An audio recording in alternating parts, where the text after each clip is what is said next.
You ask Tiger to calculate. This deals with finding the midpoint between 2 points.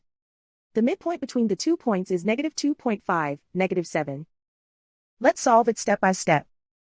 Plot the 2 points and calculate the midpoint using the formula.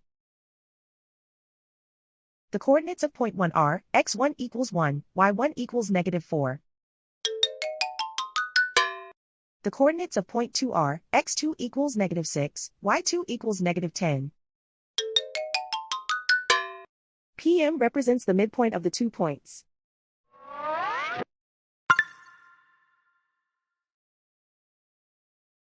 Use the x values in the midpoint formula to find the midpoints x. x1 equals 1.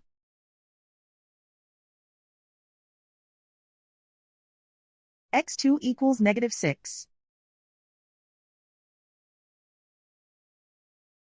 Simplify the arithmetic.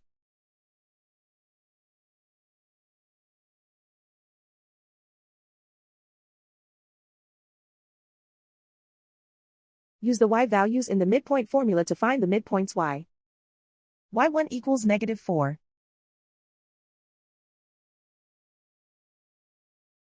y2 equals -10.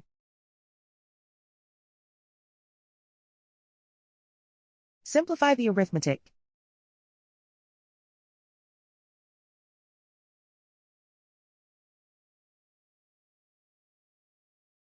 And so, the midpoint is -2.5, -7.